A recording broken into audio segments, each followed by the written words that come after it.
New grandparents are usually very eager to see the new grandchild. They may just want to play with the baby, and you may well end up looking after them. You can explain you would like their help. It's a good idea to delegate tasks, particularly if you already have a toddler who's feeling jealous. You could ask Granny or whoever else is around to play with the baby, while you spend time bathing the older one or just having some time to yourself.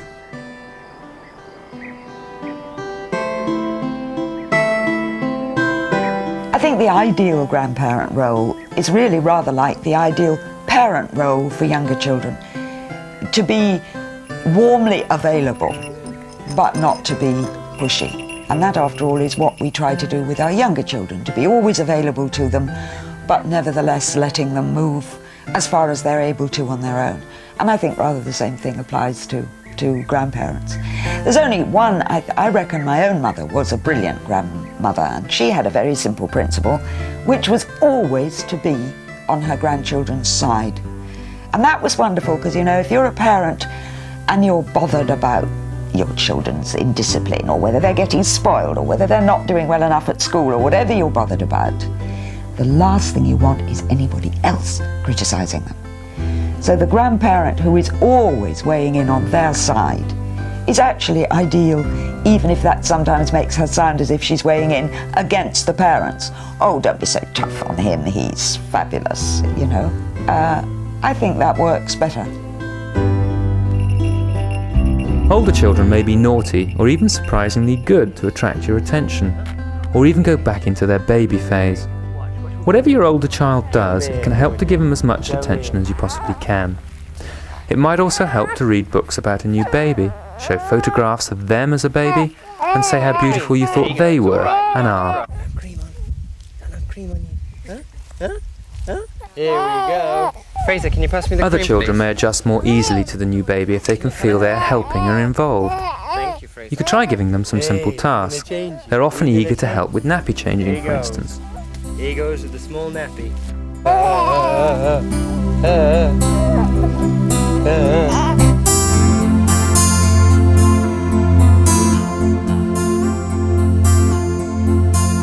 Most babies are pretty adaptable, and you can take them most places, although some pubs, restaurants and cinemas have a no babies policy, and you may not feel brave enough to confront intolerance just yet. The fact that you can't do just what you like socially is something new parents often find quite hard to adjust to.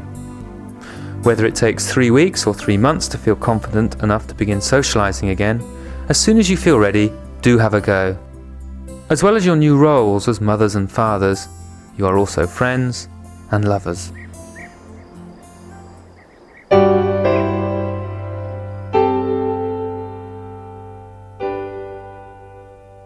The other thing with the relationship was that there's 3 people in your life. There's 3 people, and the dynamics of the relationship change, don't they? I mean, I suddenly sort of thought, you know, I just didn't know how to relate, really. I think there was a bit of tension, especially early on, and not being able to relax and not being able to be together in any way. It's difficult to find time for each other after the arrival of a new baby. Maybe you're not ready to begin lovemaking yet. Some couples don't resume their sex lives for a long time after the birth, and this can cause tension. It may help to talk to each other about your feelings and to allow each other time.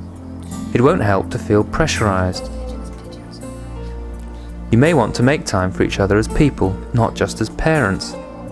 Some people say that after the birth of their baby they have sex far less often, but that it is much better when it does happen. If you feel like lovemaking before your 6-week checkup, there's no medical reason why not. But remember to think about contraception. Even if you're breastfeeding, you can get pregnant again.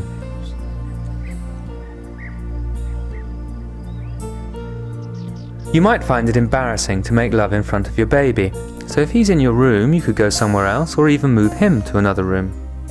You could try choosing a time when he's just eaten and drifting off to sleep so you don't get interrupted.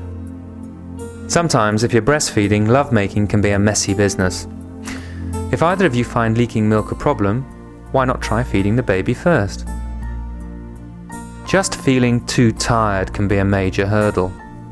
The more both of you share the household chores and the care of your baby, the more time you'll have for each other.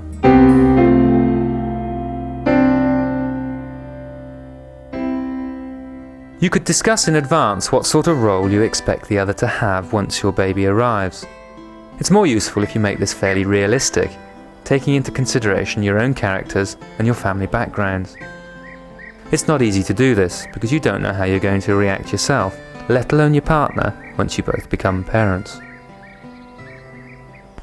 Tim has been brilliant. He's been really kind, he's been supportive, he's doing all the things that you'd want your partner to do without being asked, and that's the essence of it. And he's just, I mean, you can see he's buzzing, and it's so nice to see someone that happy. I do feel it's a shared experience, but there are occasions when, as a mother, I feel, that the lion's share of it is on me, and perhaps particularly when there have been difficult days and Bob comes home from work and feels that he needs a rest. And there are some times, although on the whole it's very much a shared experience, there are times of feeling alone with it and feeling that, in a way, a mother's care is 24 hours and a father's care is, 3 hours between arriving home and bedtime. The usual problem with equal parenting that people talk about is fathers not being there to do it, or not wanting to do it, or not being prepared to do it, the whole sort of traditional gender role split thing. And that's obviously hugely important. I think there are more and more, perhaps particularly younger men, who don't want to be left out of their children's lives. But I actually also think there's another problem that's less talked about, which is to do with what women really want.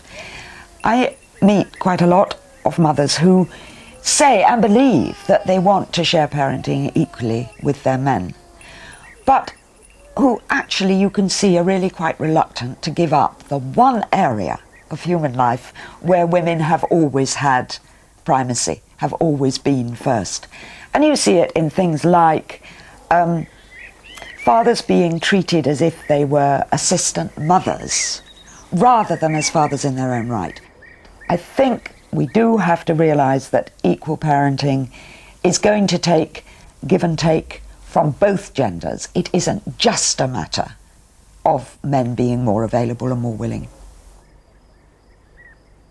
One thing for sure, everything will be very different once your baby's born. You may have agreed you'd both be awake for the night feeds, but when it comes to it, your partner may find he can't keep up with the broken nights and his daytime job. Even if you did agree that you as a mother would do all the night feeds, what happens when you go back to work? You'll probably have to renegotiate quite a lot of your original plans and keep adapting as the situation changes. And it doesn't help to criticise each other's ways of looking after the baby.